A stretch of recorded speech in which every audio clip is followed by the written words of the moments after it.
Committee Room 29, Sound.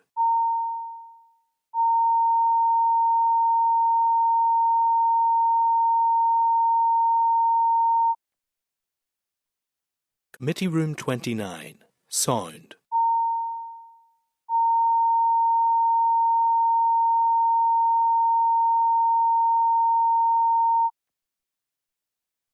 Committee Room 29, Sound.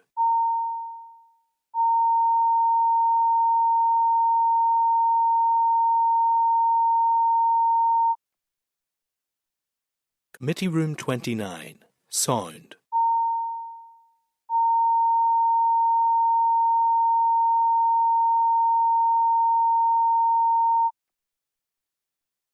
Committee Room 29, Sound.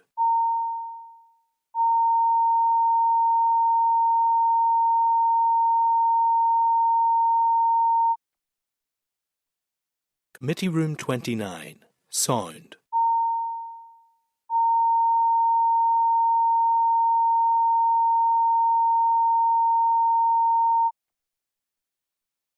Committee Room 29, Sound.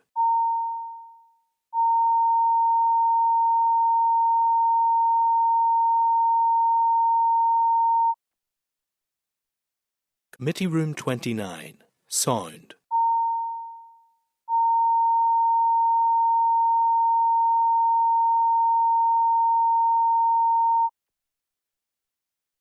Committee Room 29, Sound.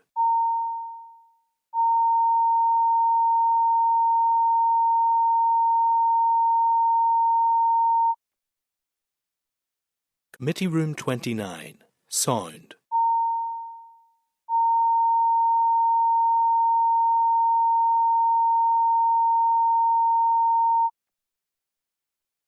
Committee Room 29, Sound.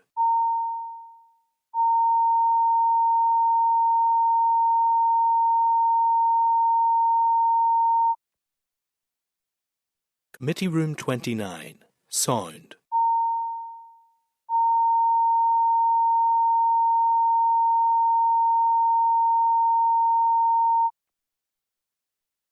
Committee Room 29, Sound.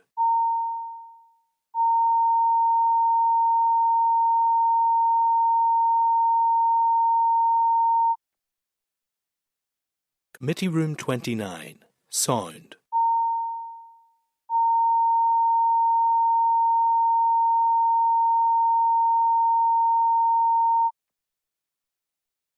Committee Room 29, Sound.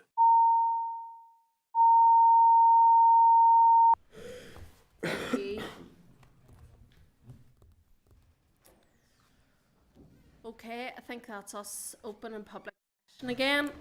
Okay, so obviously, as I said there, just at the end of that last session, if there was any questions that we didn't really get covered or we want to pick up on again, we'll obviously be in touch with NI Water and of course the department as well. So the next item is item 9, which is the Northern Ireland Audit Office, Northern Ireland Audit Office report funding water infrastructure in Northern Ireland, which is written evidence. Hopefully you've all had a chance to read that whenever it came out. It was a very good report. At page 170 is the Northern Ireland Audit Office report funding water infrastructure in Northern Ireland, written evidence, and at page 60 of the table papers is correspondence from the Public Accounts Committee outlining decisions regarding primacy.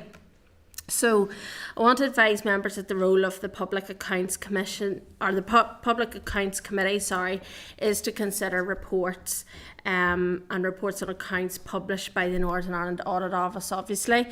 The PSC does have primacy on these reports, so to avoid duplication by assembly committees, it's understood that the PSC has initially agreed to undertake inquiries on a number of NI Audit Office reports, but also to retain primacy on a number of recently published reports for future consideration.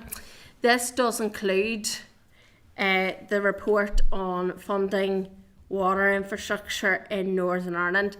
And just before I bring Cahill has indicated there, but just before I bring you in, Cahill, I just want to obviously flag up. You'll all remember last week we had a very detailed strategic planning session here. And the committee identified a number of issues relating to NI water and the strategic infrastructure funding as strategic priorities for the committee in the current mandate. So just to keep that in our heads as I bring in Cahill. Yeah, you just forgot to say at the start of the meeting, declaring interest as a member of the PAC. Yeah. Just in case, yeah. Okay. So what obviously NI water is one of the massive issues that we would like to take a look at here in the committee.